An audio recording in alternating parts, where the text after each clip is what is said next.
This episode is brought to you by Geno's East of Chicago in Los Angeles. Founded in Chicago in 1966, now over 5 years in Los Angeles, in Sherman Oaks, they use the same recipes and ingredients they do in Chicago. It's like taking a trip to the Windy City without the cold weather. Get the authentic Chicago deep dish and thin crust tavern style pizza, or the great Italian beef and Italian beef Italian sausage combo sandwiches. Plus, there's 12 screens showing Chicago and LA sports. Have a genuine Chicago dog with all the toppings as you watch the Cubs, Sox, Dodgers, and Angels. No ketchup. Now available year-round. Check out the menu at genoseast.com. Lunch specials Monday through Friday until 2 p.m. Happy hour features selected wines and beers for $5 and $6 for food. Monday through Thursday, 3 to 6 p.m. Geno's East. Great food, great atmosphere, and great people.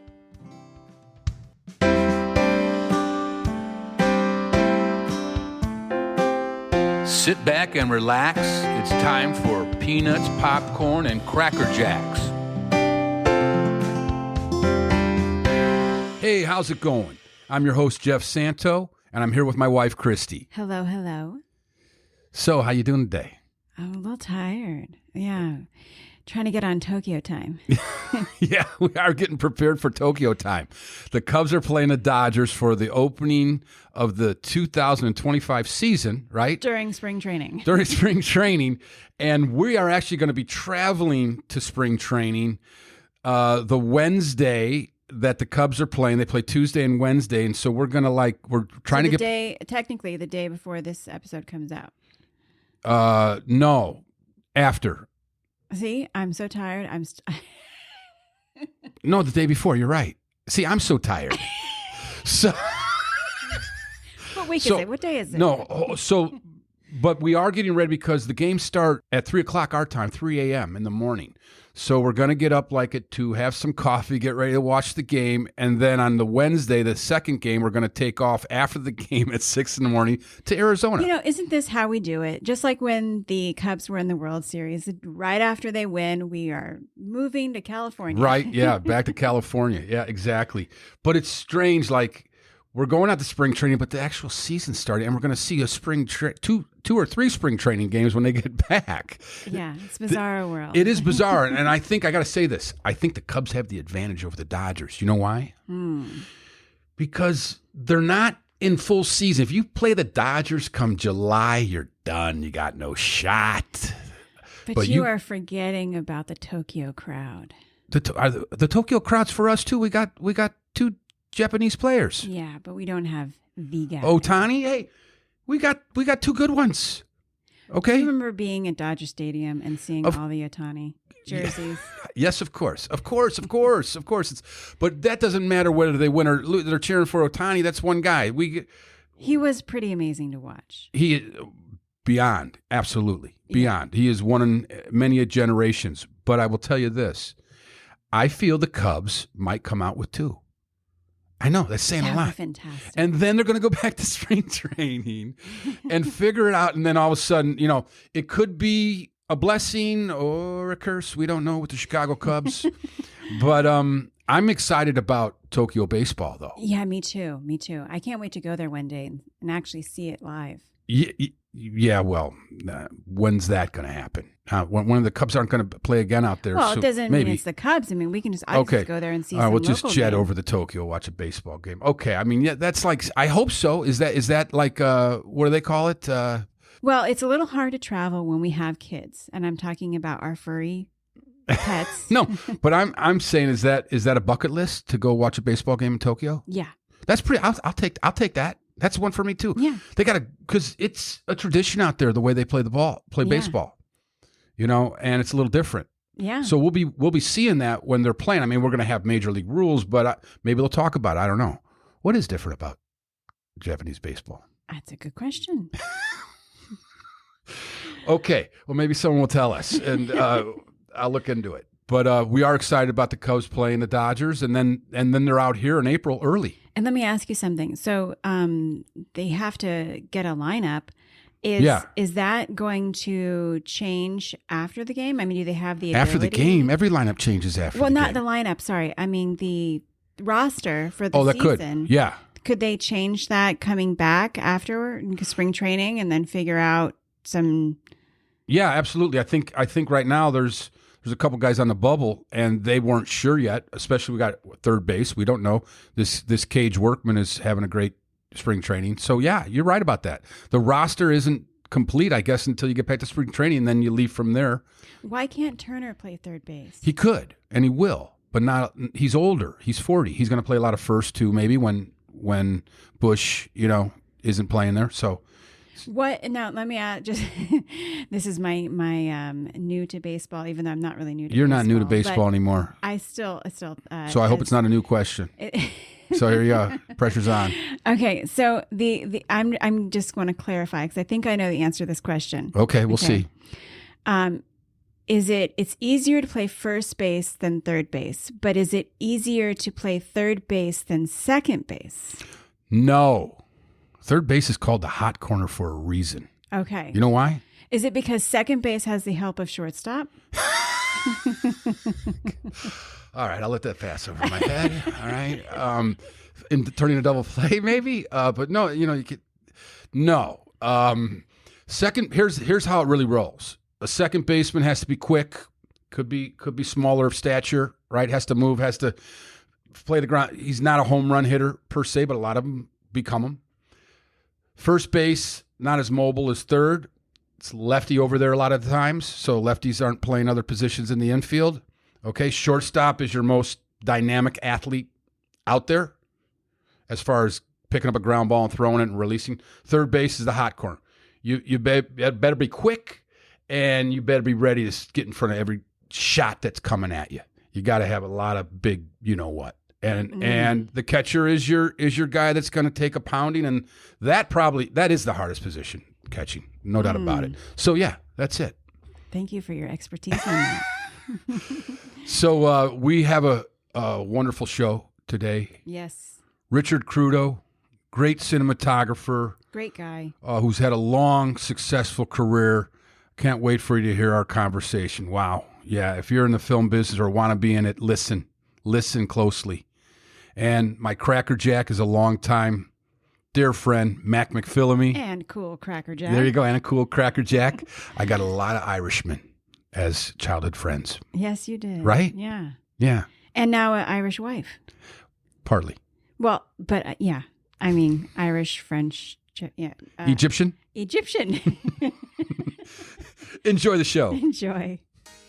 Hans Christian Andersen said, "Where words fail, music speaks." At Joey's Song, we believe truer words were never spoken. Our mission at Joey's Song is to raise money to fund the desperately needed research to find treatments and cures for the devastating and intractable epilepsies that are robbing futures and taking lives. Between 50 and 65 million people worldwide have epilepsy, and one-third of those folks, approximately 20 million, cannot find relief from their seizures through any known treatments or surgery. Joey's Song is dedicated to and in the memory of Joey Gamal, who died in 2010, just shy of his 5th birthday after battling a rare form of epilepsy his entire life. Every year, Joey's Song brings together Rock and Roll Hall of Famers, Grammy and Emmy winners, and top 40 hitmakers for a series of one-of-a-kind concerts that have helped us be a part of over $1.75 million raised over the last decade. Artists from bands like Cheap Trick, The Bangles, The Go-Go's, Garbage, The Goo Goo Dolls, Toto, and countless others all help us give hope to the families fighting epilepsy today. To find out more about Joey's Song and stay up to date on our next one-of-a-kind show, visit joeysong.org and join our mailing list or follow us on the social media channels of your choice. Thanks for your time, and thanks for supporting Joey's Song, and thanks for listening to Peanuts, Popcorn, and Cracker Jacks. My special guest today has been a cinematographer for 35 years. He served 6 terms as the president of the American Society of Cinematographers, ASC, and 3 years as a governor of the Academy of Motion Picture Arts and Science. He's been a director of photography for more than 30 feature films, including the timeless classic American Pie, and notable movies like Brooklyn Rules, Federal Hill, American Buffalo, Grind, Outside Providence, and more. He also photographed and directed hit television series such as FX's Justified, CW's Jane the Virgin, CBS's SWAT, and NCIS. born and raised in Brooklyn, New York, and a Yankees fan. So we'll be talking some baseball for sure. And I know he was a third baseman in his growing up baseball days. Richard Crudo, so great to have you. Thanks for coming on the show, man. Thank you, Jeff. Thanks for having me. Very much looking forward to this. Absolutely. Now, growing up, you were born right around the time that the Brooklyn Dodgers packed all their stuff and went to LA. Yes, in fact, the year that I was born, I think was the first year. 57 was the first year in Los Angeles.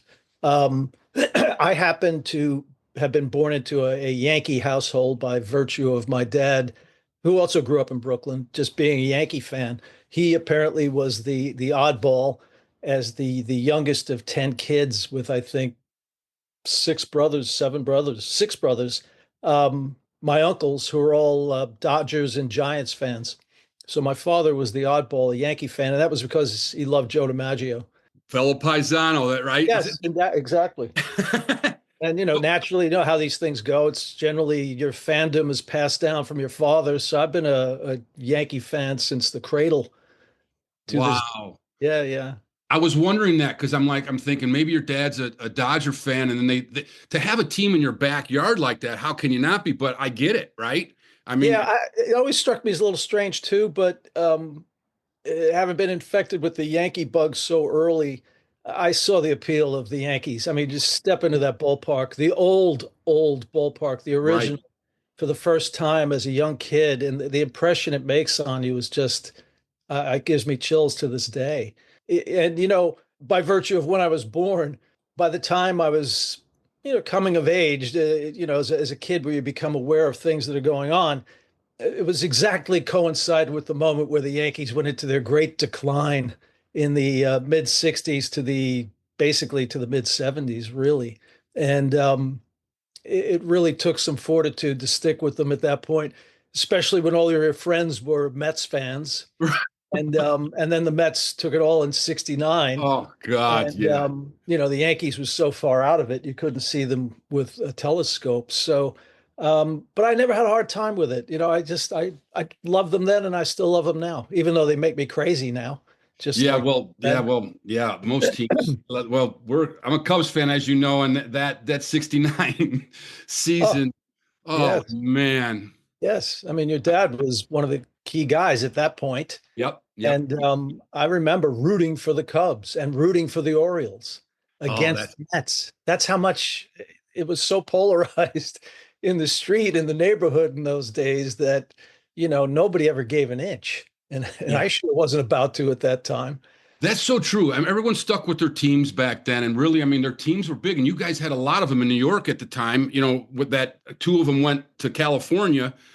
But that drive, though, from where you were in Brooklyn to Yankee Stadium, how long is that? Like, is that an hour drive or something? Yeah, probably driving, 45 minutes to an hour. But where we lived, there was the D train.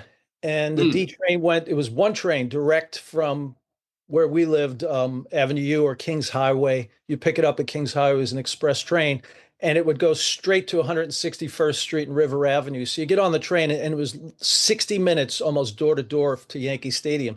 So if you can imagine this, by the time I was 11 or 12 years old, I was going to games with my friends, day games at Yankee Stadium, with no adult supervision. My mom would give me some money and hop on the train, buy a ticket, go watch the game, have a couple of hot dogs, and come home. Probably unimaginable for parents to think of today, but then it was very common and nobody thought twice. We went out and, we were like wild animals right. Getting in all kinds of mischief, but mostly it was all about sports when I was a kid, playing ball, seasonal. We had our favorite. Baseball was always my favorite, but, seasonally, basketball, football, etc. And it was all dependent upon the weather in the Northeast in New York, of course, because the winters can be pretty rough. And that would head you indoors to the gyms and basketball and what have you. But that was really what it all rotated around. And when the weather was really bad, we had movies. We'd go to the movie.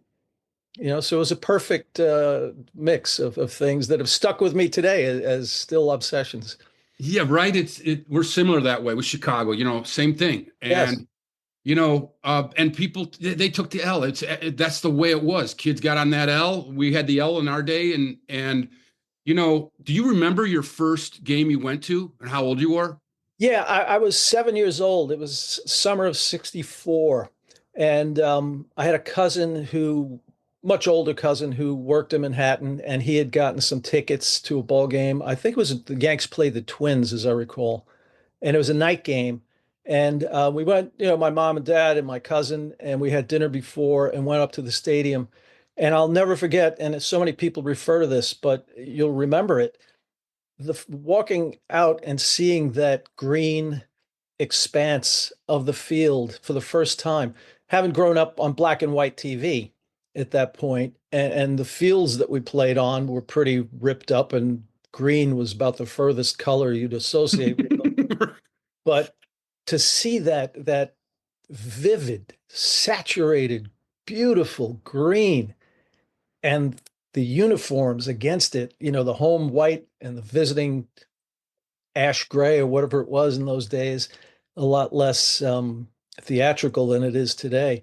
But to see the contrast of that and under the lights, it was just unmistakable. I mean, unforgettable, I should say. A great, great moment. So, we through those early years, we'd always hit a couple of games over the course of the season. And then as I got older and a little more mature, and as I say, we used to go with my friends, we would make a point of getting to a lot of games, double headers. Right? Double head, twilight double headers, 5 p.m. And then Wow.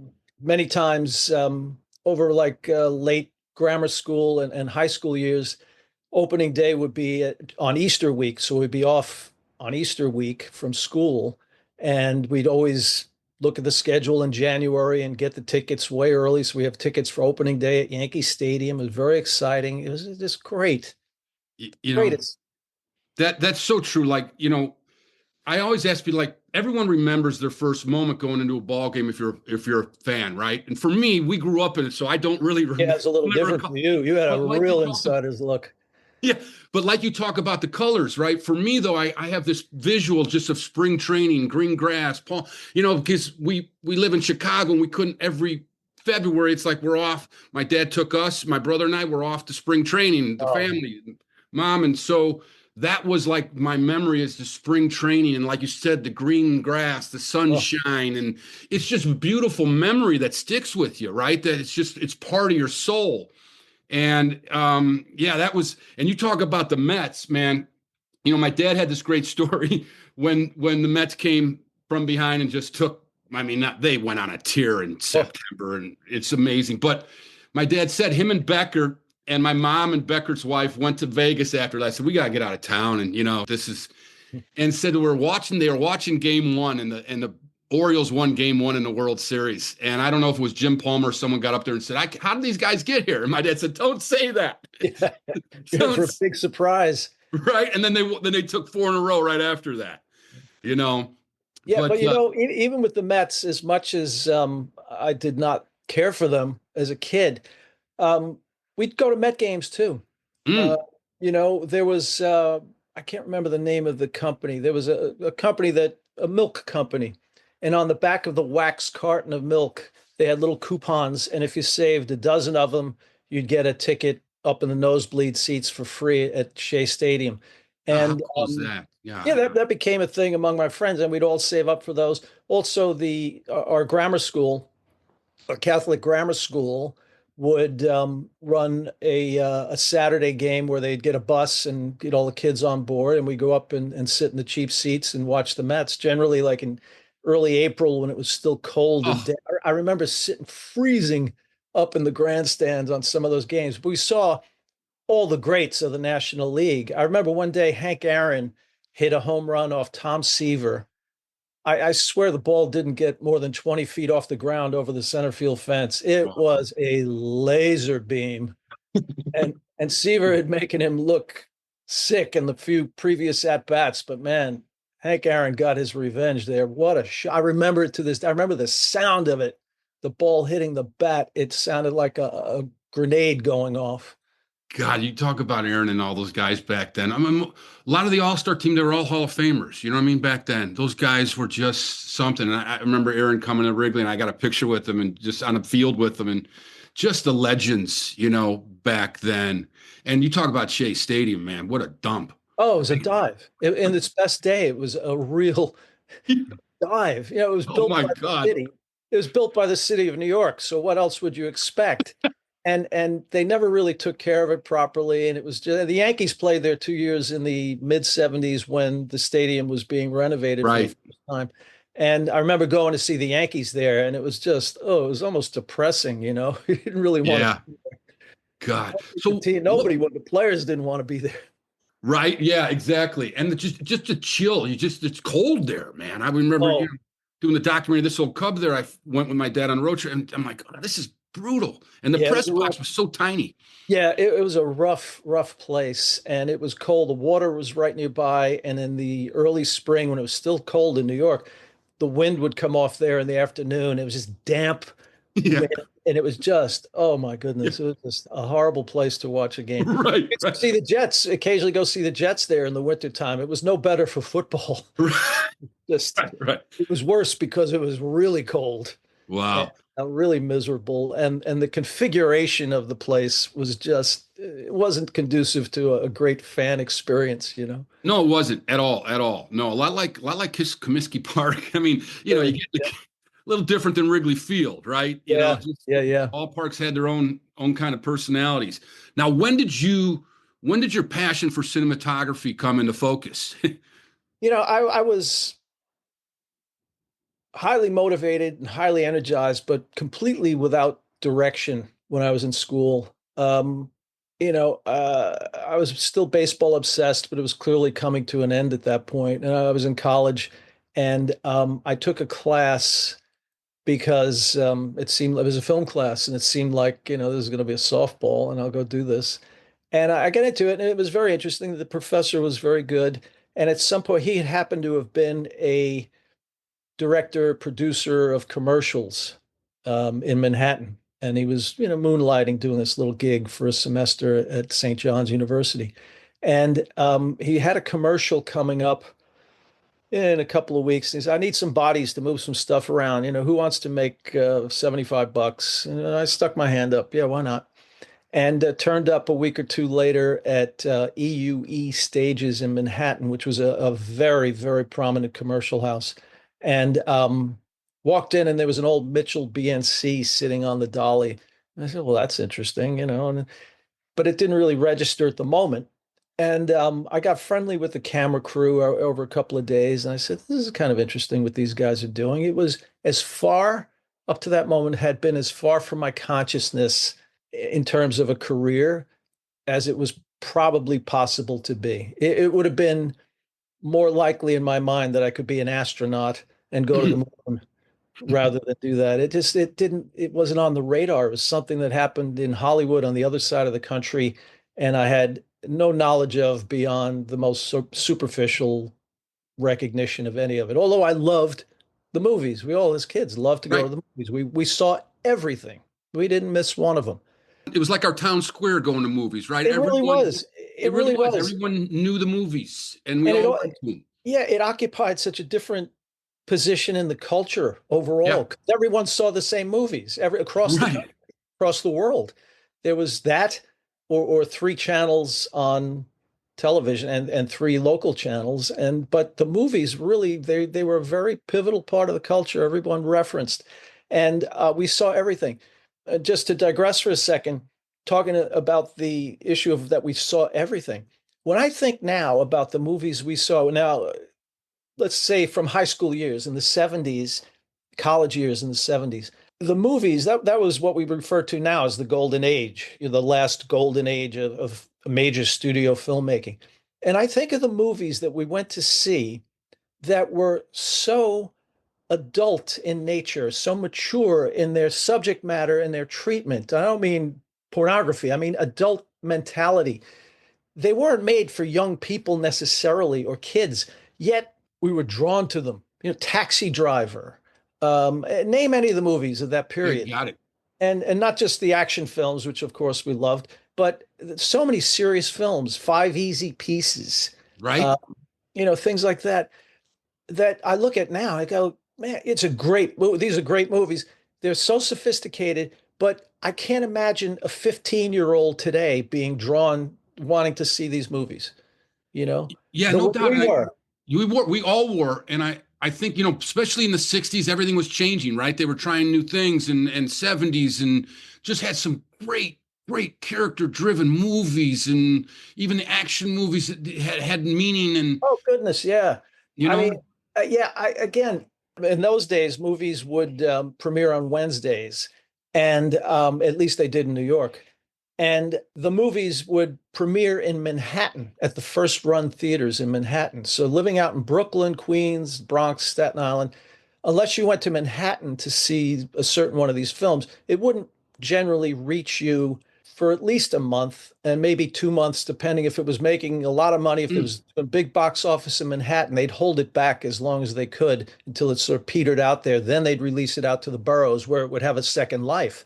wow, So if you wanted to see these movies, like a Taxi Driver, for example, I remember we would Friday or Saturday night get on the train, go into the city to see it. We couldn't wait a month or two. We heard about it. We said, hey, this movie's good. This is interesting. There's gonna be stuff we're going to like in this movie. We're not going to wait 6 or 8 weeks to see this. We got to see it now. And we take a trip into the city and make a big deal of it, a gang of us to see these movies. Again, I don't see 15, 16, 17-year-old kids no, today having the same no, passion for it or interest in it that we did without even knowing. It was just something that we liked. absolutely, and everyone liked it, right? It was just Everybody, yeah, everyone, yeah. and the theaters too. They had lines, right? I remember Rocky, Oh, a yes. huge line that you can't wait to see it. Jaws. You go Yep. Jaws, and I remember too. You talk about us kids. Like my dad took my brother and I. I remember like going to a double feature of Freebie and the Bean and Mm, Westworld. You yeah, know, those are yeah, adult films, right? absolutely. You I know, remember, talk about The Godfather. right? My parents, by hearing from them over the years, they were huge moviegoers in their early days. But then family life, work, and whatever started to impinge. So they got out of the habit. To get my dad off the couch and into a movie theater at that time would have required an act of Congress. However, when The Godfather was released in spring of 1972, uh, this got his attention. And all right, we're going to go see this. So I'll never forget as long as I live. The Saturday night before Easter of 1972, we went to see The Godfather Part One at the Oriental Theater on 86th Street and New Utrecht Avenue in Bensonhurst in Mm. Brooklyn. And there was a line around the block to get in, and we waited on the line and went in and saw the film, and it blew all of our minds. And it was one of the great experiences. It God, really. yeah, God, you were just a teenager, so Uh, that really, yeah, that's I was about to turn 15 that spring, wow. so I was still, a relatively young kid, and yeah, that was one of the great evenings. It You really know, was. and speaking of like The Godfather, and you did Brooklyn Rules, which is just a great film, man. I love the relationship with the friends, because a lot of people like yourself growing up in those areas, you're around it, and Yes, it's right there. So same thing down in the city of Chicago. My godparents, just it's right there, and to see the relationship and just how the whole film felt, man. yeah, It was really a classic, in a sense, a mob crime movie, but yeah, about these three friends, man, all yeah, different, and yeah, how they stuck together, and it's just a beautiful feeling that way, that those times you remember, you got your friends, and one guy can, watch out, he might, you know put them yes, in a situation we're going to be in trouble. you know, yes, yes, and indeed. beautifully told and shot, everything. I just love that movie, man. Well, that's my good buddy Michael Carenti Yeah, directed that, and he grew up in an Italian American background in Providence, Rhode Island. So there's a lot of overlapping. Any urban situation like that from that time. There's a lot of overlapping feelings and textures and what have you. I think he really got captured a lot of that in that film. Yeah, sure did. And you did another couple of films with him, right? Oh, we've been working together Yeah. since before the beginning. Wow, that's great. And that relationship, what's that like, man? Like, how did you guys connect? We met through a mutual friend in the 1980s. I was working as an assistant cameraman, and he was working as a carpenter. He was doing renovations. Wow. And a friend said, "Hey, you two idiots want to make movies. You should meet each other." And he hooked us up, and we started to talk. Michael had a script called Federal Hill and had been polishing that and trying to raise some money to do that. And by the summer of 1993, he had put together enough financing. We put that movie in the can for $80,000, which is God, that is, yeah, people don't realize that is unbelievable. Yeah. But we put it in the can. We had a lot of help from Panavision and Kodak, and Duart was the laboratory, and we had a lot of, you know, delayed payment schedules, and most of the money that we made the film for was delivered to the set in $5,000 increments in paper bags. It was really a real rock and roll operation, but somehow we got it done, and we shot it uh, in black and white negative. We burned the boats, made the decision, no, nobody's going to mess with this. We're going to do it our way, and we did. And I think Right it on. turned out well. Naturally, somebody tried to rebuild the boats and colorize it a few years later, but it really didn't come to much. It was part of the home video release on VHS, and it might exist out there in DVD in a colorized version, but I sure do hope not. Wow, that relationship is a lot like, and it's cool to see like a director and a cinematographer coming up together. That's special, man. And a lot like De Niro and Scorsese, an actor and a director, right? Yeah.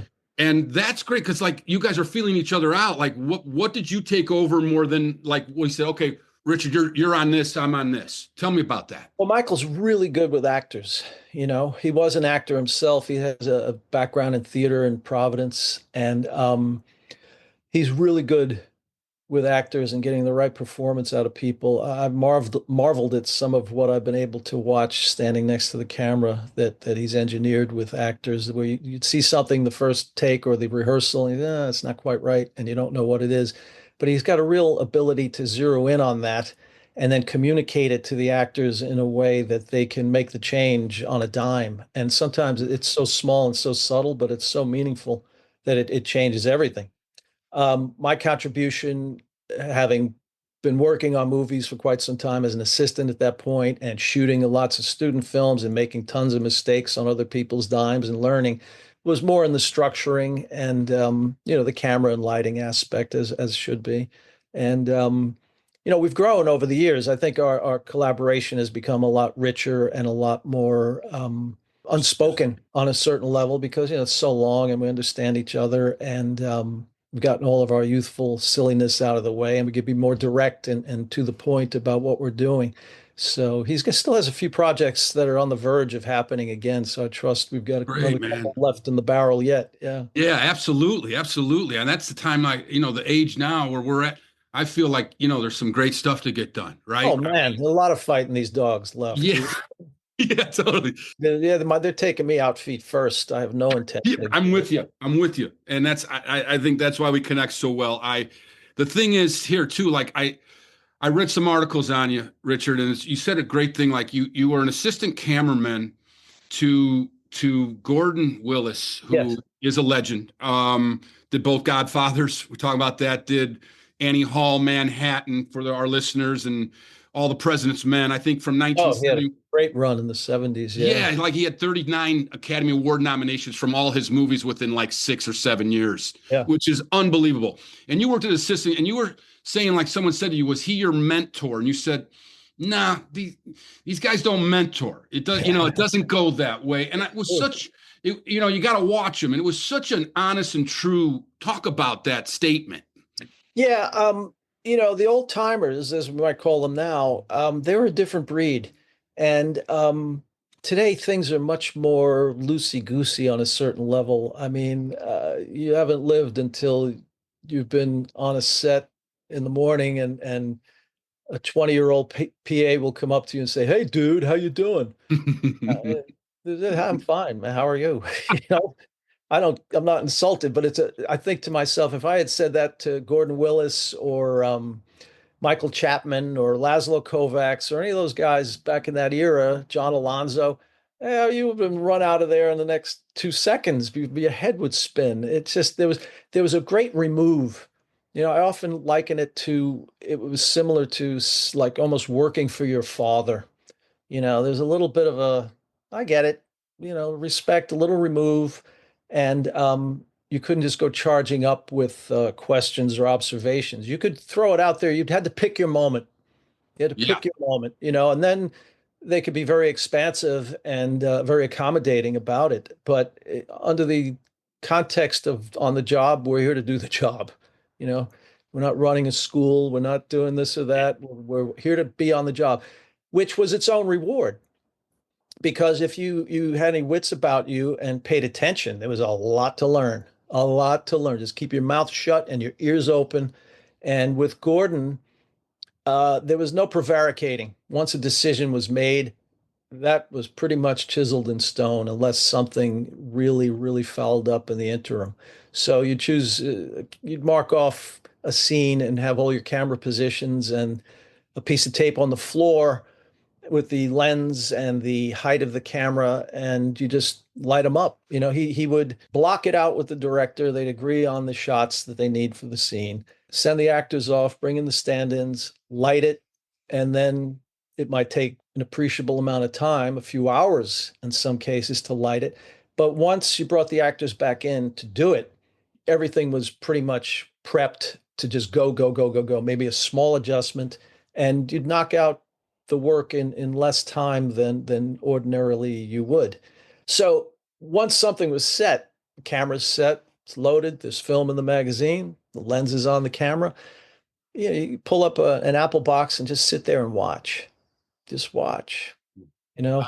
And I was really good about that. And I would draw crude diagrams of the set and the lighting and where the actors were placed and what lenses and all the technical details.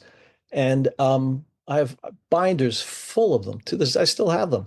And occasionally I'll pull them out. I'll watch the movie. Oh, yeah, I remember that, how we did that. And, it was a good way to school yourself if you had your ambitions on being a director of photography.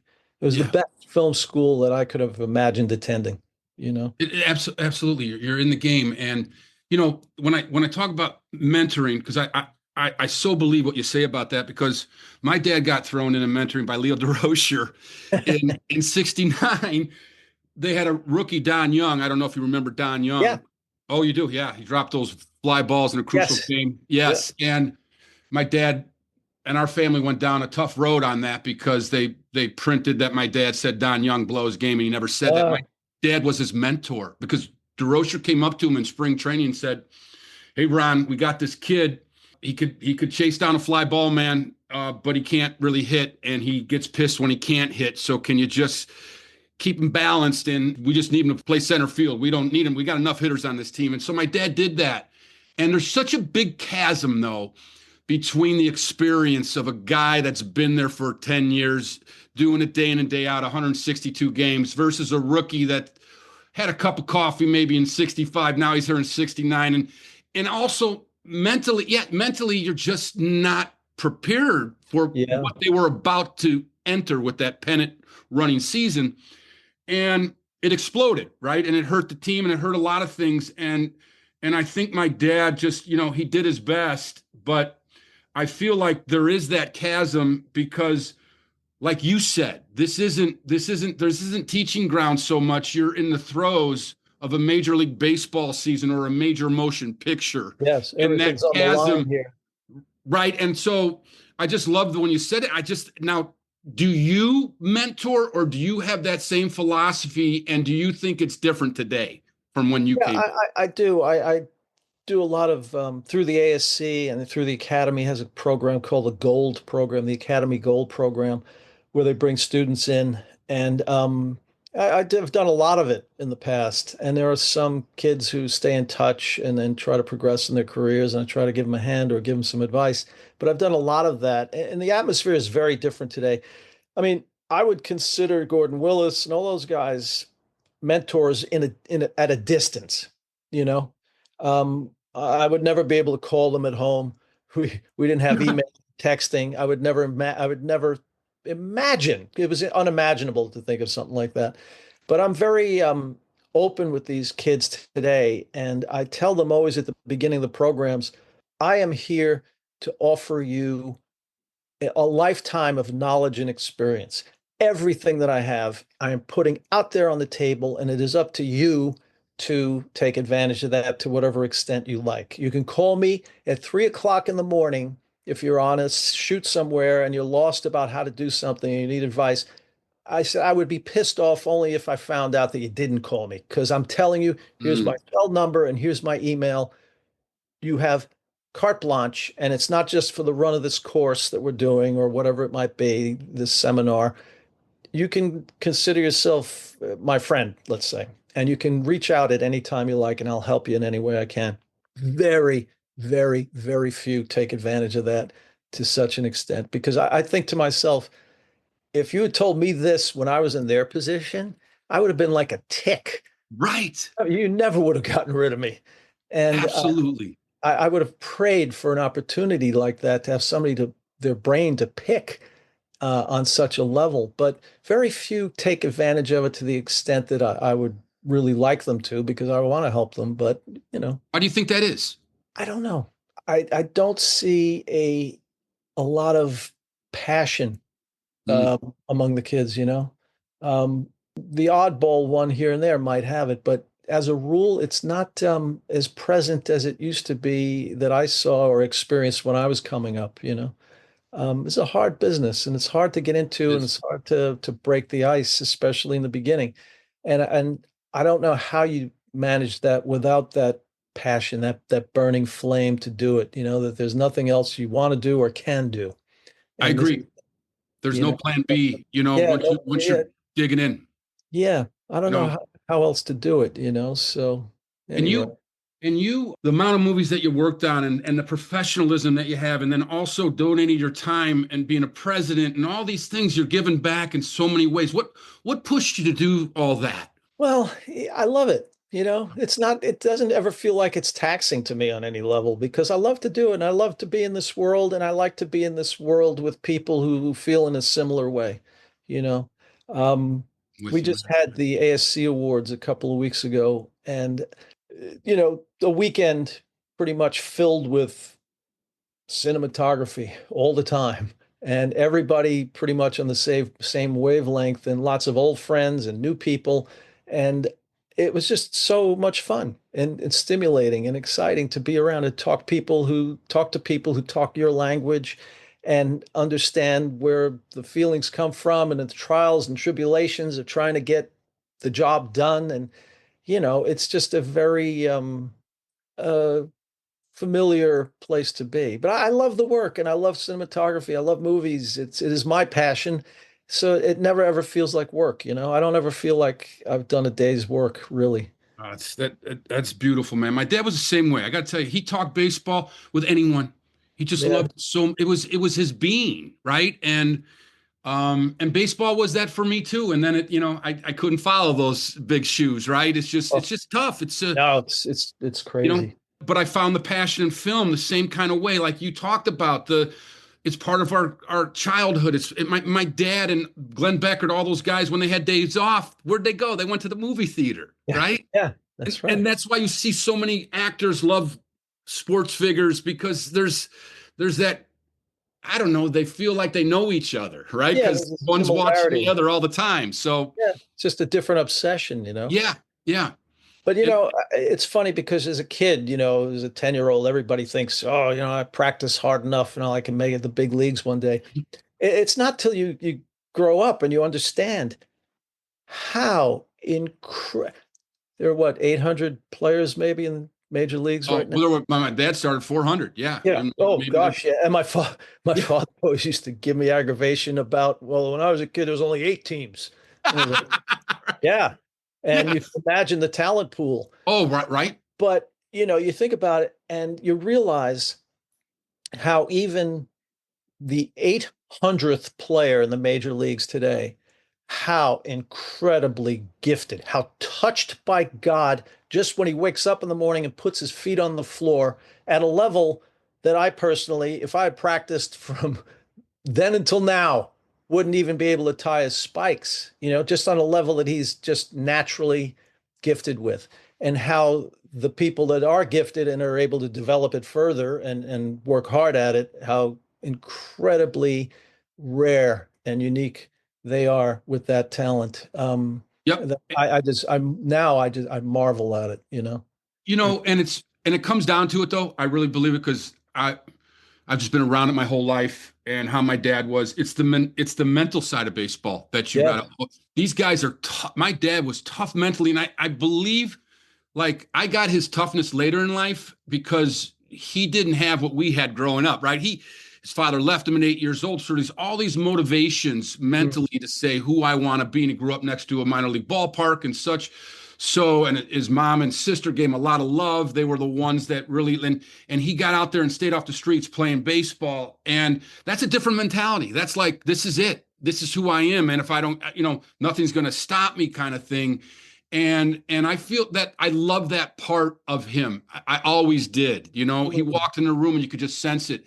And I Yeah. feel like you have that same feeling, that same way about you. And where did you get that from your dad? Like, how many kids did you grow up with? I was an only child. Wow. Yeah. Yeah. Yeah. I was an only child.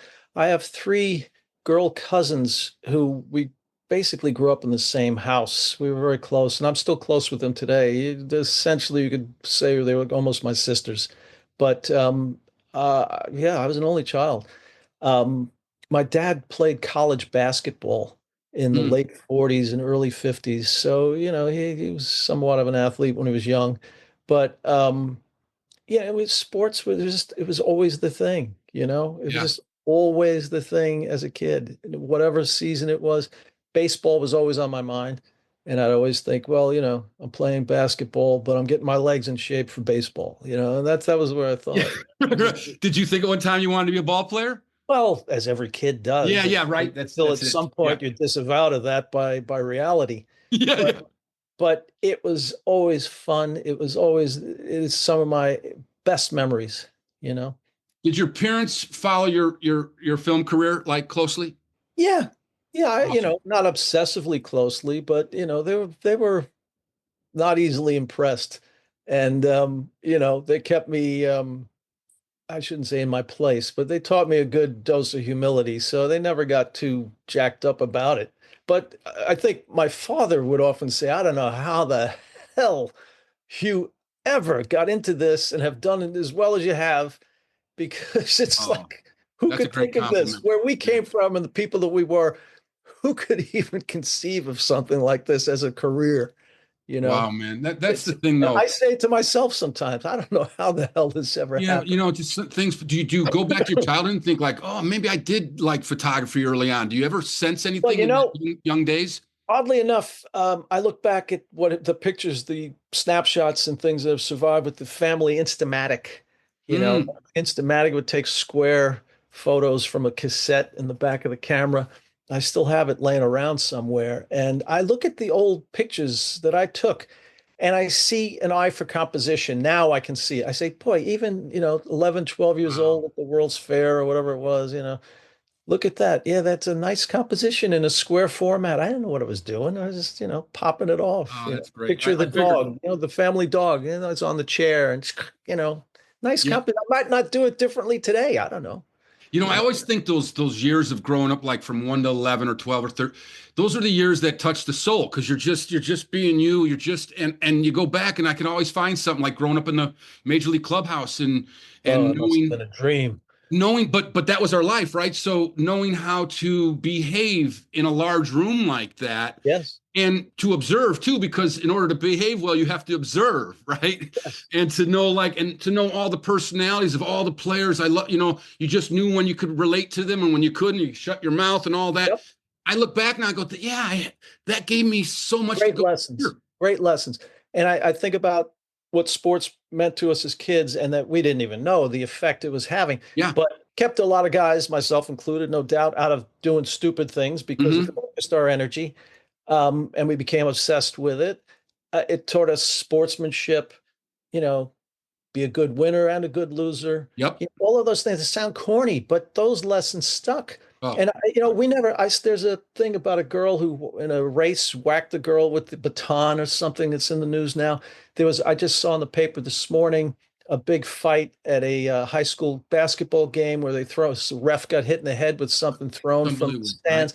Right? Every day this has happened. None of this happened when we were kids. Our fathers wouldn't let that happen. No, we never had any of that. You lost the game, you shook hands with the other guys, and you went about your business. Yep. And those lessons stuck. They were really important. And I think they're missing in a lot of ways from the culture today, you know? I agree. And I hope they come back, and I don't know what's going to bring it back. You know, some good men and women have to bring it back. Yeah. It's got to be a bigger thing than just me or you saying it. You know, it has a popular movement on a certain level. It really does. How to get anybody to do anything together in here today. It's but that's the key. If you look back, I mean, we can look back at our lives now at this age and go, you know, what are the key things? And it's those relationships, and it's those being open, honest, having integrity, having character, you know, following, you know, make sure you go out, you don't, you know, you come back and you're all right, you're not causing any trouble. But yes, absolutely. You knew your parents were there, like there's trouble if you cross a certain place here. Oh boy. And you're not gonna just meet your parents, but you know, the fathers, the kids and the parents of the other kids an eye on you. Oh, no doubt. There was a big support network that kept everybody in line. And I think that was an important thing. It really was. And getting back to like when, you know, the work you did of just watching Gordon Willis and doing that on your own, writing the notes and having I love that, man. That's what you need. That shows that like this is something that you believe in and you're going the distance. And when did you realize, like, because Hollywood is so tough, that I arrived? I actually am going to make I don't know that I have ever arrived. I still think about it all the time. There's still a long road ahead and a lot of runway ahead to cover. And, you know, as being a freelance individual all this time, somehow surviving. I think it's always the next job, the next one, you know, what's going to put me on the map or keep me relevant or do something that'll let you step up a few grades, you know. You know, it's that thing too. And I'll get back to baseball because you just got, you know, my dad, they had 1-year contracts. So like, you know, you think I had this great year and I'm going to negotiate my and it's telling me all want to cut him. Like, right. Yeah. You know, I remember his salary. Well, you know, you had 4 home runs. I had 35 home runs last year, 31 this year. Well, you hit fewer home runs. You'd take a $5,000 cut here, bro. Right. You know, crazy. But those guys that they were blue collar guys, right? How many guys had to have jobs in the off season? Right, there you go. All of them, a lot of them, most of them, except the big stars. And my dad finally got to a place, but he still did. He still had a pizza place that he opened, you know, and worked it. All these things. But again, they were part of society. Players fans could relate to them a lot more. A little different now. It's most definitely. Yeah, most. Yes. But those times of just that blue collar mentality, you know, just was part of everything. And I hope we get back to that. I don't know if we can in our lifetime. I just hope. Well, $750 million contracts. It's a little. The only thing blue is not baseball. No, they won't for that. That's gone. Some things are just gone, right? Wow. Yeah. Wow. You think about it, you know? God. You've done a lot of different genres of movies, you know, dramas, comedies, action, all. And it's what draws you to a film? At its simplest level, the script, you know. I mean, somebody asks, it always draws you to something, but you know, you got to look at the script and see if there's something there. Yeah, the script and the people involved, the director and who's involved with it. You know, the more I do this, you know, having done it for so long now, and I feel like I've gone through a lot of different stages, more and more it appeals to me, the experience of making the project, whatever it is, with the people. That whole thing has taken on a whole different meaning for me now than it may have had earlier in my career. I really want to treasure the experience and look back on it fondly at some point, you know. Yeah. because the movie is there, whatever it is, or TV show, whatever you're making, that's there. It's been committed to celluloid or data, whatever you want to do. And that's there, and that'll always be there. It's kind of a witness to whatever you did, the moment and the time and place. But personally, yeah, the experience of working with the crew, the people I'm surrounded with, the director, the producers, the actors, to want to be able to develop some relationships there and have some impact in their lives and have something to look back on fondly, hopefully. I do. And do you have like this? I got a feeling how you're going to answer this question, but is there an equation for a good movie, a set equation that you know God, of? I wish I knew. I wish if I knew that, I wouldn't be talking to you right now. I'd be on the south of France. Yeah, the magic of it is I don't think nobody knows. That's the magic. And things you mix these disparate elements together, and people come from all corners, and somehow lightning strikes. On occasion. Not everything is great, but a lot of things are really good and really enjoyable, if not, in the top 10 of your all-time list. But I'll watch all kinds of movies on the streaming services and occasionally unearth a gem that I forgot about. And you look at it and you go, God, nobody would really remember this movie. They'll remember it if you bring it up, but they wouldn't bring it up on their own necessarily. But you go, there's so many good things in this movie, and it's so memorable in its way. And yeah, I watched last night the Seven Ups. I think we might have mentioned it at Yeah. once. Mm-hmm. I hadn't seen it in a long time, and I remember seeing it when it came out when I was a teenager, and I hadn't seen it in, oh man, easily 20 years, maybe more. So it was pretty fresh to me again. It is such a good movie. It's kind of I don't know. It came on the heels of the French Connection, and We just watched that too. Another one you're yeah. just like, That one, Gene that's on Hackman the and top five list for me yeah, of right. all time. But it's kind of on the heels of that. It's the same feel, the same texture, in New Yep, York, absolutely. top story, but a different story. And there's a great car chase in it also. Very But real. oh yeah, yeah. But Yep. Roy Scheider is so good in that movie, and I love him.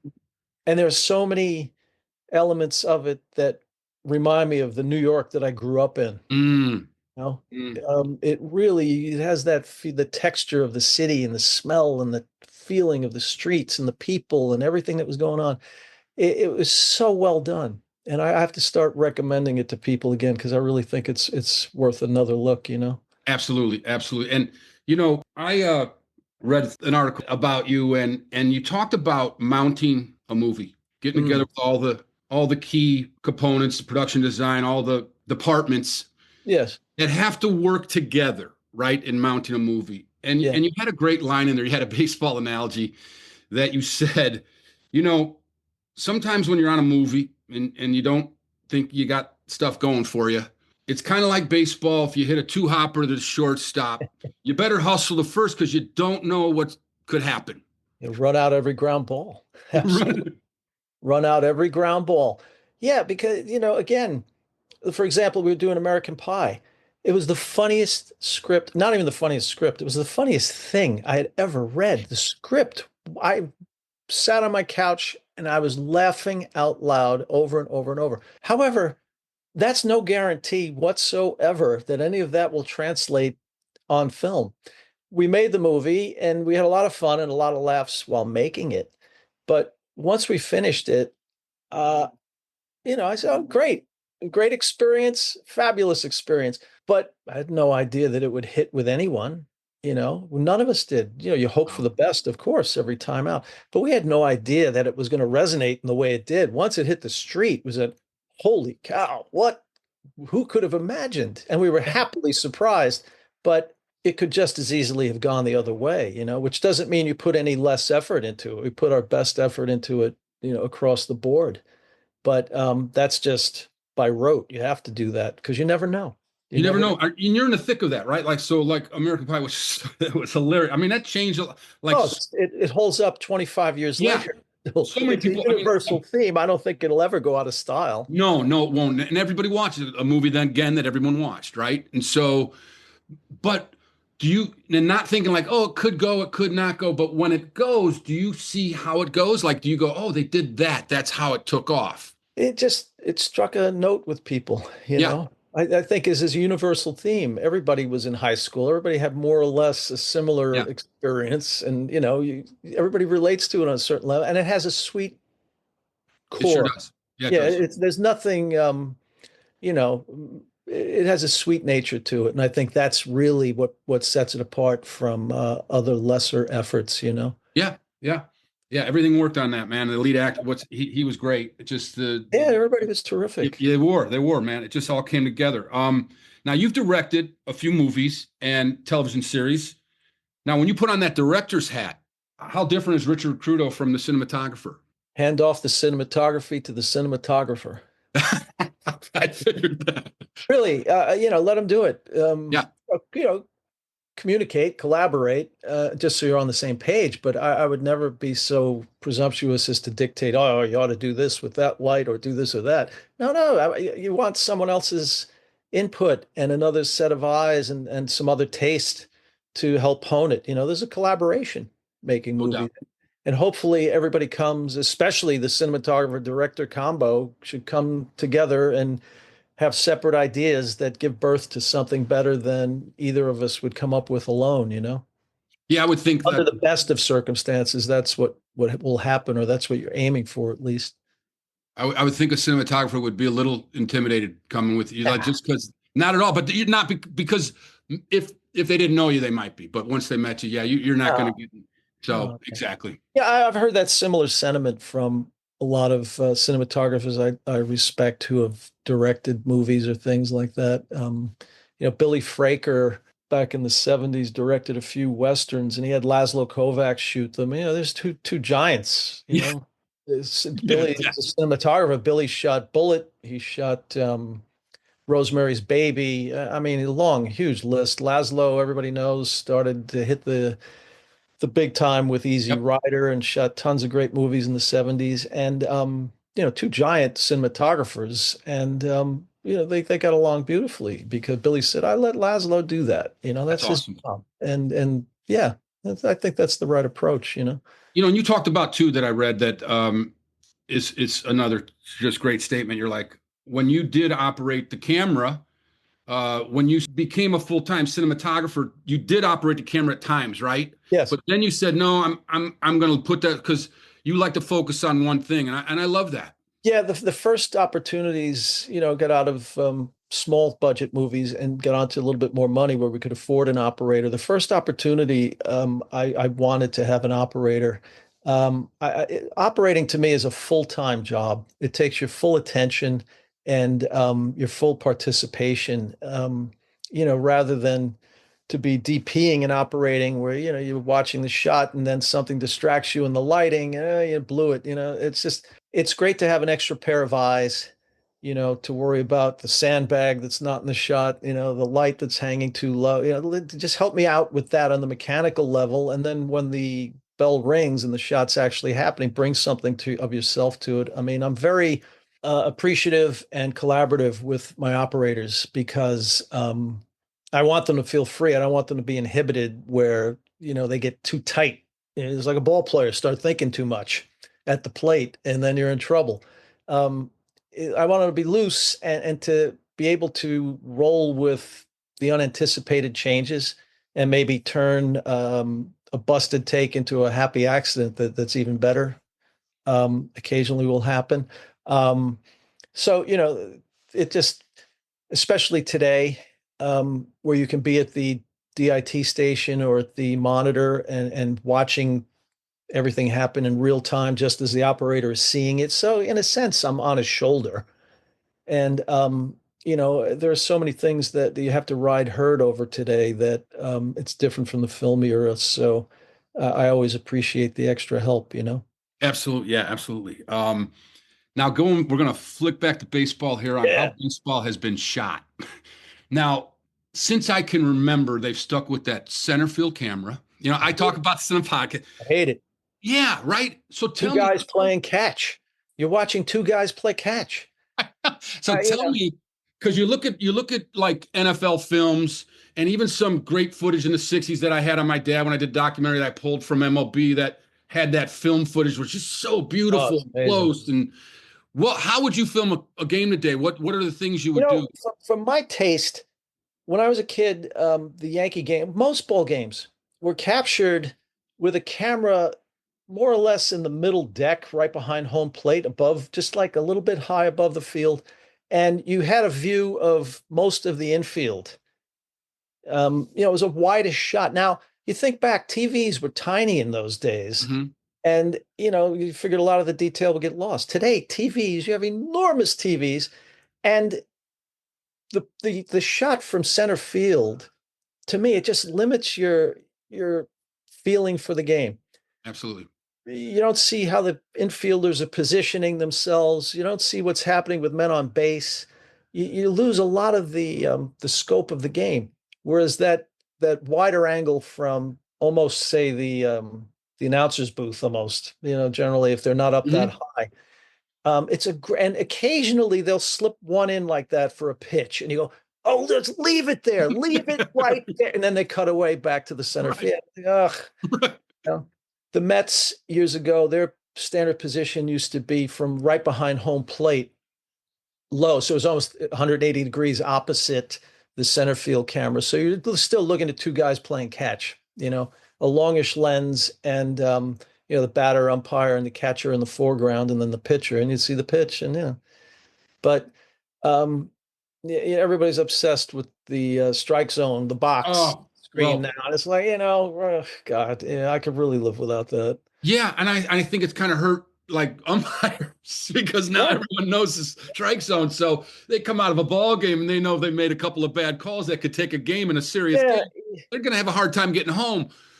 That human factor was such an appeal of sports. Yeah, All right, the umpire blew the call. We lost the game, but that's the price you pay. I but it's mean, gone now because everyone thinks they can see the yeah, strike zone, yeah. right? And so And you get the appeals, and it's just, again, yeah, it's, to me, I like things that you can feel the human fingerprints on, the handprints, and that's just making the human beings feel further from the game. Yeah. Well, let me ask you a question. What would yeah, your dad have thought of sabermetrics and all of the calculations today, exit velo? he would have hated it.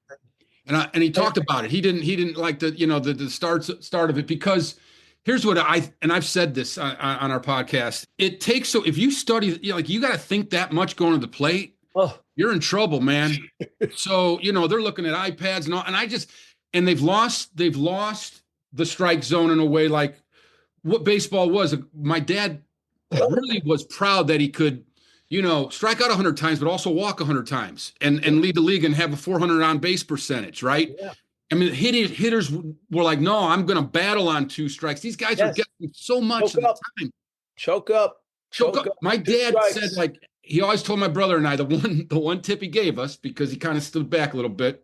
He knew, like, we watched like you did. We just watched. We were there. So it's look for a fastball just to the curve, because if you're Yes. looking for a curve, you got no shot at the fastball, right? Yes. And you see so many hitters today, they're hitting below 250, they strike out Oh, 200 times. I can't stand it. I can't stand it. yeah. And the movement to sort of denigrate batting average. So that doesn't Yeah, mean anything anymore. What? no, What do you mean it right? doesn't mean anything anymore? It Yeah, used to be shameful to yeah. strike out. I remember feeling so loud. I might ground out, pop up, fly out. All right, you made contact. But striking out, I remember walking back to the dugout, I'd just be miserable. Absolutely. I hated it. Oh, the most horrible feeling. Yeah, right. And now it's like nobody gets, just another out. Well, you know Yeah, what? Let's think yeah. about it this way, guys. You strike out, and unless the ball gets past the catcher and you take first base, nothing's going to happen. You put the ball in play, shortstop throws it over the first baseman's head. All right, you got a man on first, right? Next, steals second, you got a man in scoring position. You make things happen. It changes everything in the game when you make Yeah. contact. No doubt. You And know? I think like what you said, my dad was more, those guys were, see the ball and hit it. Like, Yes. who am I facing today? I'm facing Koufax or Drysdale or Gibson. I'm gonna Wind it elevate up a my little game. bit. Yeah, that's all. Elevate, man. It's just, And I just think like, yeah, it's so different on that level.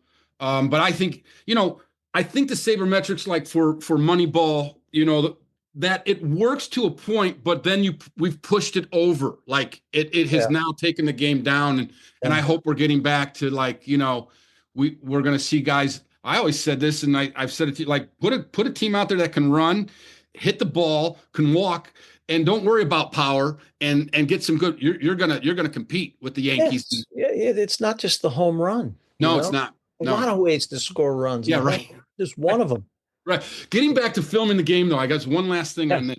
I also feel like the game can be, like you said, have that behind the plate where you can see all the position players, but also that camera that they could put on the field and get close up to and feel the emotion of some of these guys. Oh, yeah. I've been saying that forever. I don't know why they're not shaking, because I think they have to, because not many people are watching it at home. Yeah. So last thing I want to talk about here is the LA fires, man. And how you were right in the thick of it, literally. Oh, yes. With your Great Dane, Jeff.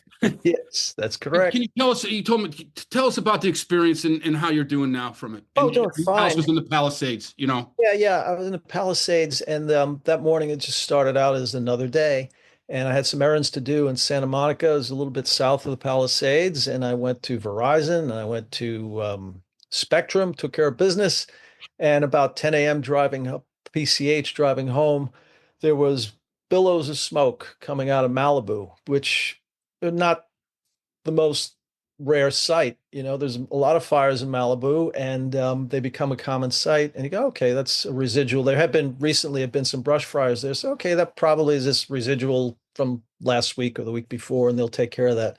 By the time I got home, a few minutes later, from my driveway, I could see that the fire had already crested the hills. No matter how bad the fires had ever been in Malibu in the past, they never crested the hills that loop around the Palisades. Well, in this case, they had already come over the hill, and it was an extremely windy day, and the winds were really whipping it along, and you could see that this was going to be a little bit of a different experience. And in no time at all, the wind just drove the fire east.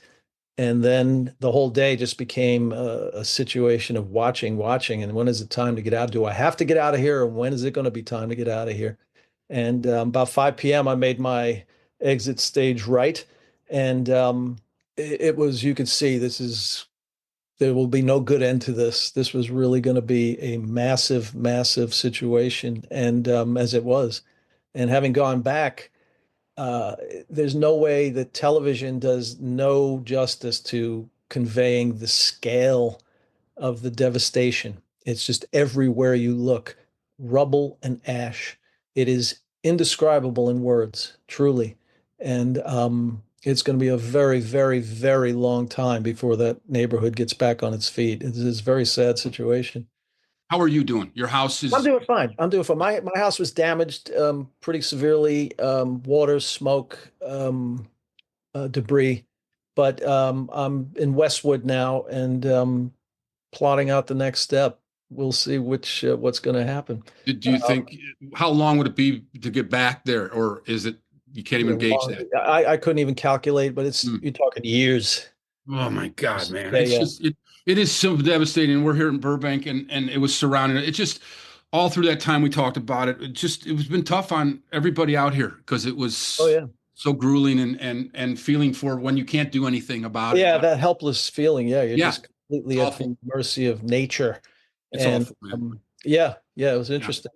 I want to say, testing for our listeners following the progress of our independent film Wild Ones, I want to let them know that you're going to be our cinematographer and producing it with us too.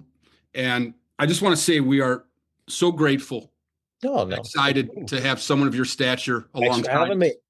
And the human being that you are too. When me and Christie first met you, I just went back to that major league clubhouse I grew up in, and I had that feeling of home and family. And it's those guys in that clubhouse, meant everything to me and my brother. It was our world, and they were the genuine articles, and you could fit right in with them, Richard. Oh, great. That's great. I just want to say too that this film, I'm not settling for anything less at this stage in my life, and nothing but the best people like yourself and the most professional people to be a part of it. You know, it's existential to me personally, and just as the theme is in the movie, and Christie and I, the characters, you know, came from our life paths and us coming together, married 15 years. And so I'm just wanted to say, man, I'm just so appreciative and thankful that you're here. Well, thank you. I'm really excited to do it, and thank you. And you're going to make a great movie. And yeah, it's all good, and Yeah. I'm very happy to be there. Thank you. Oh man, it means the world. And you know, all goes well with the financing, which it should. You know, that's always the thing for independents. You know, as you know, you've been through a lot of them, but this one has all the features to be successful. The best players, and that's what you do. Just bring your best players to the stadium, and you know, have a game plan. And we have one, and a real good one. And I also want to put a shout out to Pat Asante and Deborah, who pointed us in your direction, man. Okay, good. They're great. The actors and filmmakers and good friends of ours. And Peter Conte's, I don't know if you ever met Peter Conte. He's a friend of Michael Corrente's too, yes. From New York. So I got a lot of New York friends, man, because, Good. you know, we all come out here. We kind of relate with each other. Boston, New York, Chicago. You bet. Very close. Very close, man. And thank you, Richard. It's been a pleasure talking Thank to you. This is fun. Thanks. Yeah, fun. right. And I'm sure as we speak more, we'll unearth more deeply buried baseball related anecdotes and stories and things. I mean, oh God, I could do a whole night just on right. recollections of, you know, playing places and then going to ball games and stuff. No doubt. Like that, you know, I look forward to it, man. Well, Richard, all right, man. Look forward to the next time. Thank you. We'll speak. My best to Christie, and we'll talk soon. Awesome, man. All right. Thanks, Take care. Thanks, kid. See you, fella. Check out a collection of movies by Santo Films now streaming. This Old Cub, the critically acclaimed documentary about Ron Santo and his Hall of Fame career while battling type 1 diabetes in a time when diabetes was unknown to most. It is available on Tubi, iTunes, and Amazon. Jake's Corner, a family drama starring Richard Tyson, Diane Ladd, and Danny Trejo. And Liar's Poker, a whodunit featuring Flea from the Red Hot Chili Peppers. Then there's Dead in 5 Heartbeats, an off-the-grid motorcycle club film with real motorcycle clubs produced by Sonny Barger Productions and Santo Films. All films were written, produced, and directed by Jeff Santo. Watch now on Tubi, iTunes, and Amazon. Crackerjack.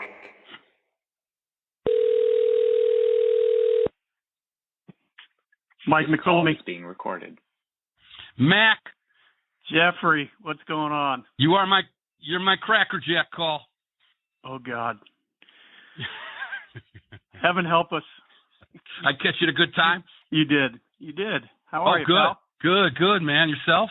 I am well. Looking forward to seeing you here in a week. Yeah, right. Yeah, looking forward to seeing some spring training, man. Yeah. It's going to be great. We've got the pub crawl coming tomorrow. Wish you were in town for that. Oh, wow. St. Patrick's Day, remember, you Italians don't celebrate that stuff, but, you know, us Irish people do. That's right. It's St. Patty's Day. Wow. I know. Smart. Hey, man, are you changing the clocks to Tokyo time? I am not changing the clocks to Tokyo time. It's interesting. I had a fun week last week. Talked to a couple of people in the organization who are guaranteeing a Cubs division win. Oh, really? I won't name the people because I won't name the people because I don't want to put them in a spot. Good. But we are setting. I got to tell you, because we leave on Wednesday morning. They play Tuesday and Wednesday, and we're already changing our clock, like our clocks, our sleeping clocks, to waking up at 2:00, having some coffee, watch the game at 3, and then we're on the road at 6. Oh my God. Yeah, well, right. I'm dedicated. I am not that dedicated right now. It's a preseason game. It's not preseason. This game counts. Yeah, how the hell are they playing man. a game this early that counts? I know, right? That's why they showed up early. It counts. And so you got to watch them. I mean, I think we got an advantage because you play the Dodgers, mid-season, we're in trouble. So they're just still working out the kinks because they just won a World Series. So I'm glad we're playing them too right away. So boy. Yeah, they count, man. Oh boy. So now you're going to get up at 3. Oh, I may have to tape it. Hey, brother, I got to say, man, when do you remember us meeting? Do you remember how old we were? We were Pee-wee football. There you go. We were, however, Pee-wee 9, football. 10 years old. Yeah, maybe 11. Football, man. Isn't that amazing? Yeah, I think I've got we're 10. that picture. I think I sent it to you. I think I sent you that picture. Yeah. Well, I've had that. You had a fro going. Yeah. I did. I had a blonde fro going, right? I mean, those were unique. It was a good look. You should go back to it. Yeah. Oh, well, I wish I had that much hair back then. Damn, that stuff didn't stop growing. And you were a quarterback then. I played some quarterback. No, I played quarterback, didn't I? Dude, you beat me out. I can't believe that. Can you believe I beat you out? Jesus Christ. The guy who gets a scholarship out of high school, I beat out at quarterback. And then I got to say. You had the hometown coach. You had Coach Hinchcliffe. I did. I think he liked that I stuck to the game plan. You might have been a wild card. You might have been a wild card at that time. I wasn't very good about calling the plays that were sent into the huddle. So, yeah. No, but at 10 years old, you could throw it 70 yards. So I wish. That's when I shifted to the wide receiver. Well, you could throw that later in your life when you were in high school.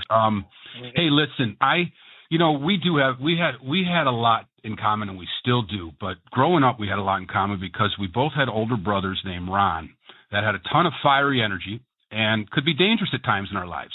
Yeah, you better believe it. My brother might kill you with his hands. Your brother might kill us with any of the vehicles that were laying around your house. Right. Oh God, they were. That's something with that grade, man. I don't know where they came from, but they were part of the Vietnam crew. 70s. Yeah, they were stuck in. They really were. Yeah, man. God, and we and I think when we really got to know each other was when we played the All-Star Pony League together at Orlando Park. Oriole Park. Oh, it was Oriole Park. That's right. Yeah, we shipped the team down to Florida for that one.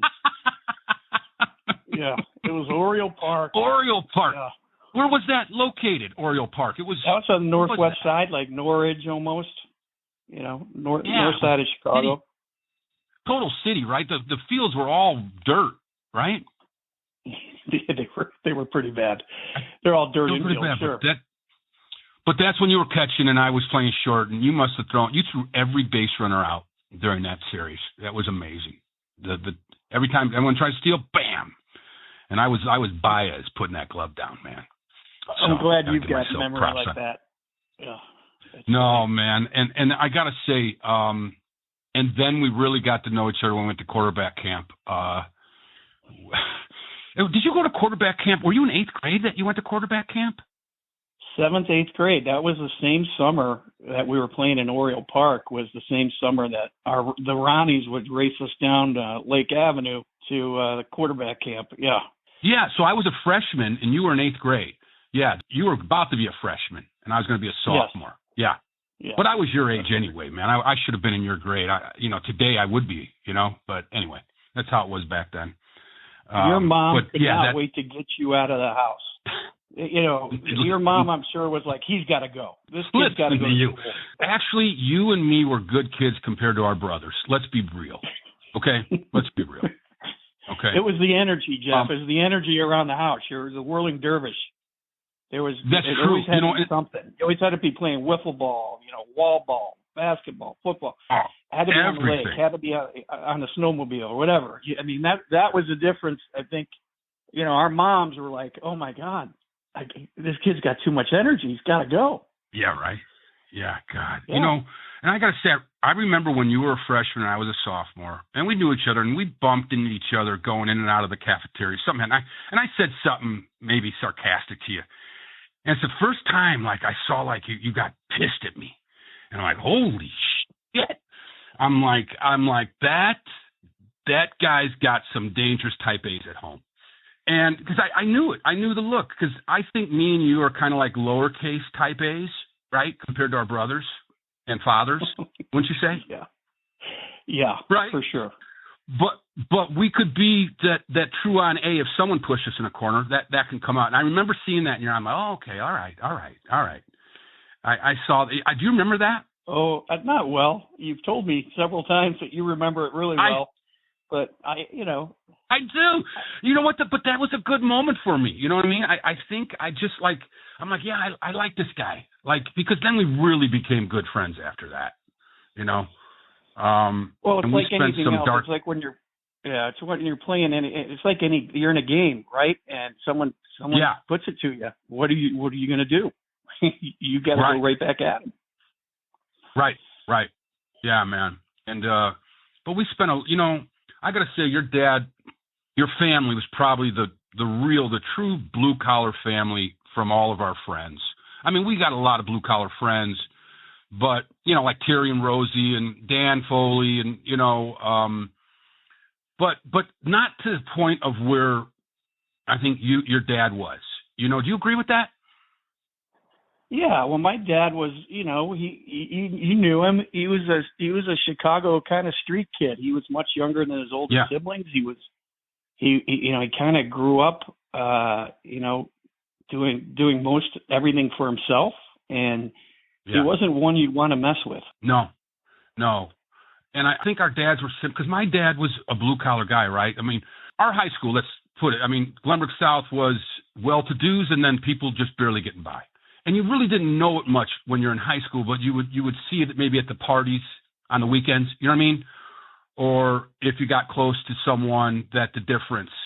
And I know that, man, you during that time, because we had a lot of well-to-do friends too, right? But my dad, at the end of the day, was a blue-collar guy. He didn't go to college. My mom didn't go to college. Ronnie didn't get through college. Linda was the one that, and I didn't pass Spanish, so I'm still waiting. But, but Linda, then it's like, okay, Linda knows you got to go. But it wasn't like the other families. That was the destination the whole time. They knew their kid was going to go to college.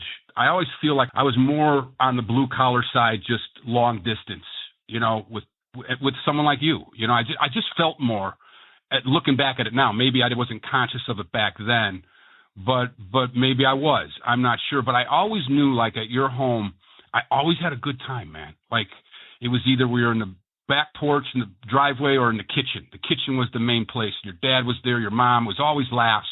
It was a greatest time, I think, just to kind of grow up and be, in a lower middle class family. I got to tell you, there was a lot of love. There was a lot of laughs. There was a lot of tumult. Yep. My parents were grinders. They did everything they could, just to get us kids out of high school and keep us clothed and fed. And sports was a big thing for, both of my parents were really, they thought it was a great outlet for us. And you got to compete. You got to meet a bunch of people that you wouldn't otherwise get to meet.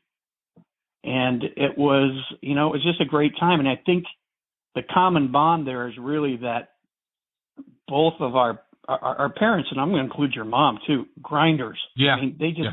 They did everything they could. They had these families, with or without money. It was all about the family. It was about just trying to make it work and trying to raise good people. And, it was a good time to be a kid. Yeah, it was, man. And I think my mom was more of, my mom, I don't know if you knew that so much, but my dad came from, obviously, the city, the poor side. My mom was up in the hill. They kind of had money, but, not wealthy like today money. But I think my mom just had, because of what my dad did, who he was, she was the perfect person just to be like open house. You know what I mean? Just to let us be. And that was the cool thing with my mom. You know what I mean? She just let us be us. Yeah, no, I was going to say, but she also held you guys to account, right? You had your chores. It wasn't like it was free reign. Here, everything you want, go get it. It's yours here. You had to earn it. And there were expectations, right? You were part of that family, and this is what you had to do. And, I wouldn't want to cross Judy if you didn't do what you're supposed to do. She scares me. True. She's little, but she's fierce. Wow. I didn't know that. That's wow. You know, your mom, and I got to say this, man, you've had a lot of hardships as a young boy and a young man, more than any of my friends. I mean, your younger brother passed, and that was tragic. How old was he, Mac? We were, like 11 and 12 or 12 and 13. It was, he died on the 4th of July, 1976, bicentennial. How old was he? I think 11. Yeah, so he's your younger brother by a couple of years? Yeah, about 16 months, yeah. God, man, he was a cute kid, too. I remember, I can picture it right now, his face, you know? And what was it, what happened again? He had leukemia, but I think today it is one of those things that I would imagine today he'd have a pretty good shot of living. But back then, you know, the treatments weren't there, and, you know, the research wasn't there, and, you know, it was, fortunately or unfortunately, it was like relatively quick. It was probably about 6 months from diagnosis to death, which could have been a lot worse. God, but what was that like for you, man? Now that we're older and, you know, way past a lot of our, you know, we're in our 60s now, man. Never really sat down and really talked to you about like all of it. What was it like? Yeah, it was difficult. It's a lonely place, right? So even though you're surrounded by people and friends and family, it's a lonely place. It's really hard. A kid that age, you can go in a lot of different directions, right? It can completely derail you. It can motivate you to do greater things, which I believe it kind of did for me, and it maybe didn't so much do that for my brother. But it was, you know, it was hard. It was, you know, really hard to watch your parents go through that. And as a parent myself, I cannot imagine losing one of my children. It was the worst day of my life or ever. So it was tough. And you know what? I was fortunate to have, you know, you guys, my friends. I mean, because that's where I leaned in hard that way, right? I leaned into, you know, I think I played a baseball game that day. He passed early in the morning, and I remember playing for Burger King was my Little League team. So I remember playing the American League. You were American League. Yeah, you were American League, and we were national. Your side of town was – so we kind of never played each other until like the All-Star, the World Series. Which, that's right. Yeah. Yeah, man, that's right. And were you guys really close, you and him?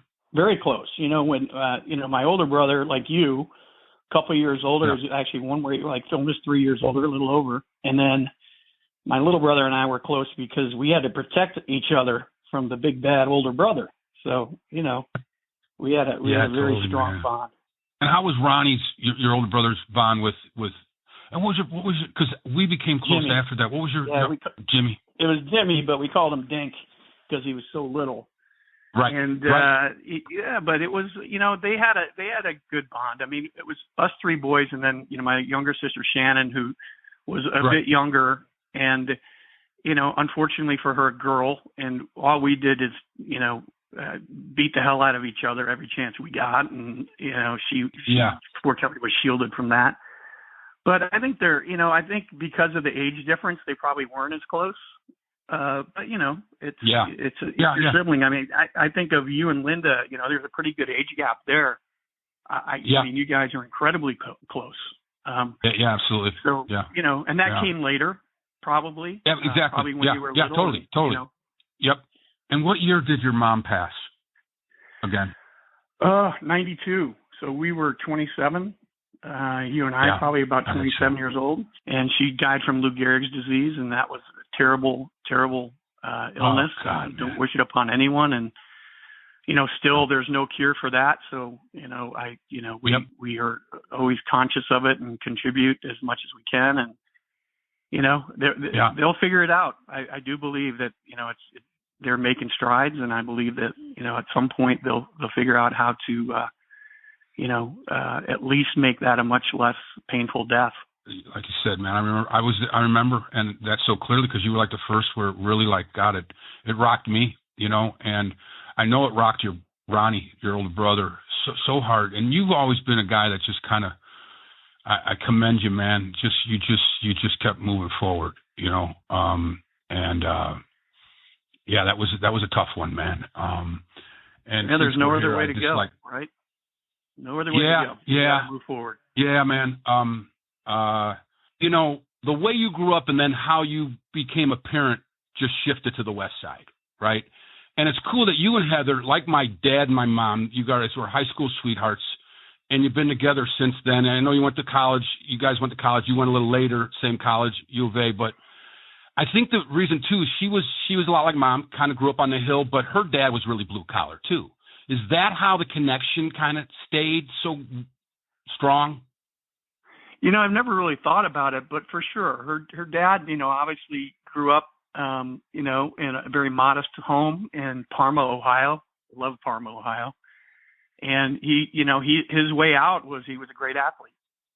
A lot like your dad's, right? I mean, he played, you know, he got to Northwestern and played at Northwestern, tight end, and played for Eric Sarkisian. Yeah. And then, you know, got out of college and went to the Oakland Raiders.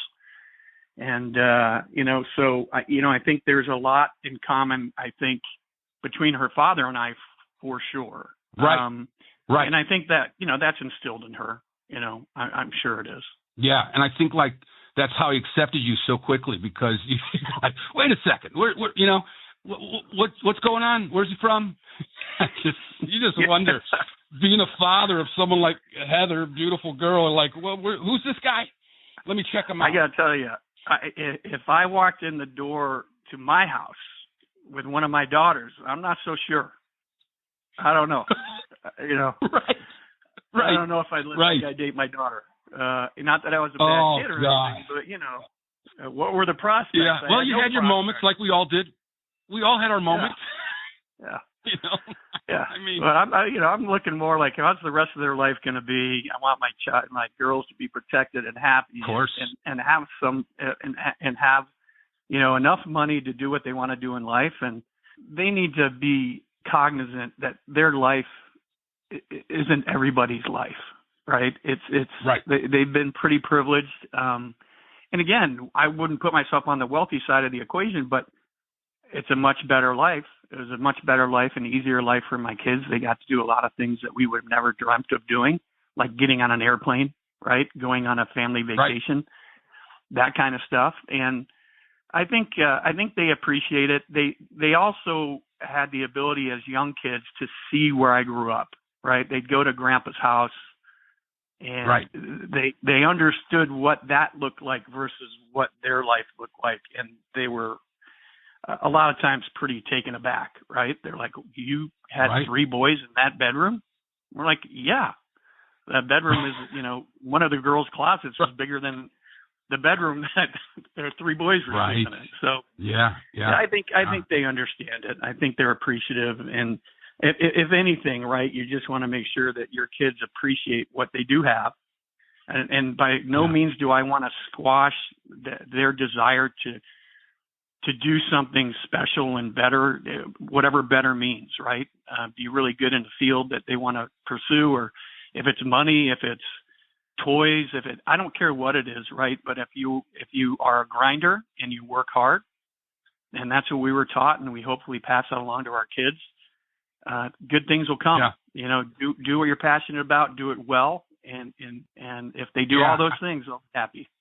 Yeah, I think that's the key. Like when you know it's not a big struggle, you kind of got to find a passion, right, to really motivate you. I mean, that was kind of my thing. I didn't know what, and I just knew I had a passion for film, and I had to go for it, man. I just, you know, just had to. I wasn't motivated to go get, you know, make money per se, you know. And I think people need to kind of get back to that a little bit today, because it's almost hard for a blue collar family to live like you guys lived, and a lot of them did back then, and have a family unit. You know what I mean? Because it's so expensive. It is. It is. You know? And well, even, you know, where we grew up, it's not the same place. I mean, so I spent a lot of years there as an adult with my kids. It wasn't the same town we grew up in. It became much more affluent. It you know, those people, you know, my family was largely squashed out of that entire town. You know, it just became too expensive.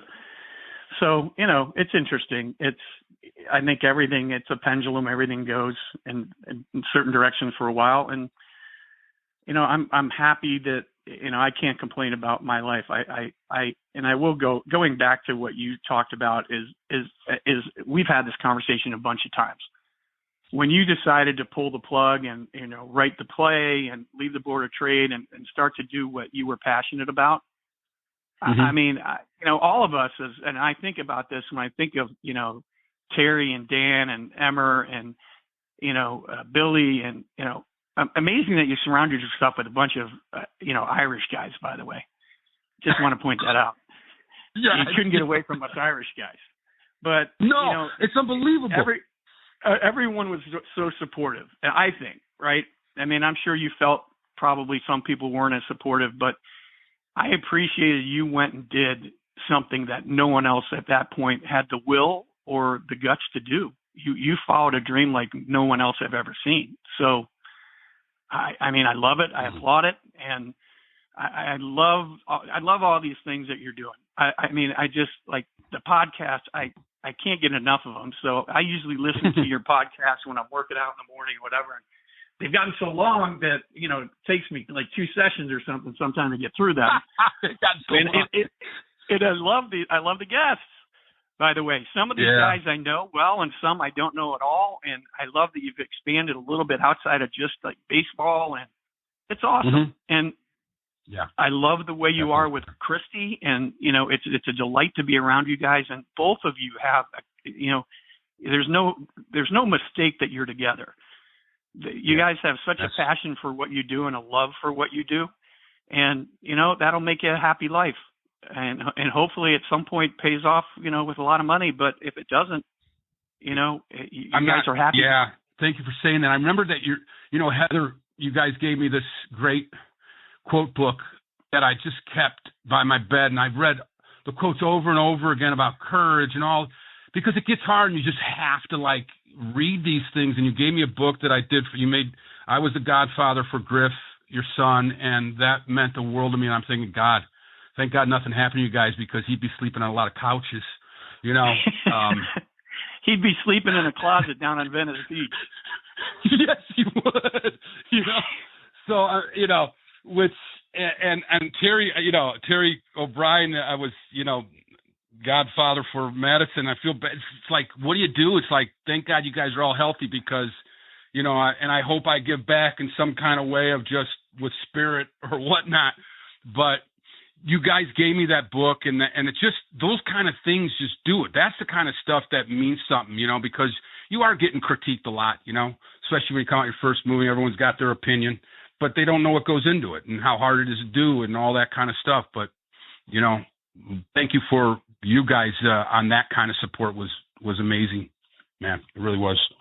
So, yeah, well, and we're still to this day, we're so, every time we get to have a deep conversation with both you and Christie, we're so enthralled by what you're doing and the thought process and the passion that you guys have.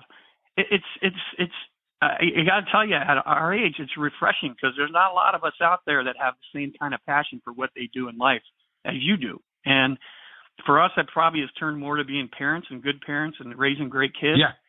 I mean, I love my work, but I don't live for my work. I mean, your passion just shines through, and it's invigorating. We love it. It's like a necessity, though, really. You know what I mean? Once you're there, it just is. And then when you know it, it's kind of like what my dad said when he had diabetes. He didn't accept it at first, right? Until the doctor's like, well, it's gonna come up. You're gonna have to have insulin. Sometime it's gonna hit you. If I was healthy coming in here, I'm gonna go down to the Cubs until it hits me, and it hit him. And he'd accept that, I got diabetes, man, and it's like, and then from there he could deal with it. And I feel like that's the same thing, like an artist being tortured to get their passion out there. But once you accept it, it's not torture anymore. It's like, this is the way of life. And, as long as you get by, but everyone wants security. There's no doubt about it. I got to tell you, man, really looking forward to coming out there and hanging with you and Heather and going to the game, and maybe we'll go to the coach house too. But Matt, your favorite new bar? Yeah, right. But dude, just we've known each other for a long time, man, and I'm glad that we're hooking up more now too. I just said I got something. Me and you, there's just something. Our Harper time together. we had we almost drowned on a canoe together. Oh my God. Fully clothed. Harper was my Leo, by the way. Exactly, man. Exactly. God. All right, brother. Great talking to you, pal. Hey, Jeff, love you. Best of Christie. Absolutely. We'll see you guys soon. Thanks for being a crackerjack, man, for being a good sport. All right, really buddy. appreciate it. Of course. All right. See you Love soon. you, pal. I'll talk to you. I'll see you soon. Love Bye. you too. At santofilms.com, we offer a diverse range of products, including indie films, movie posters, books, music, and related merchandise.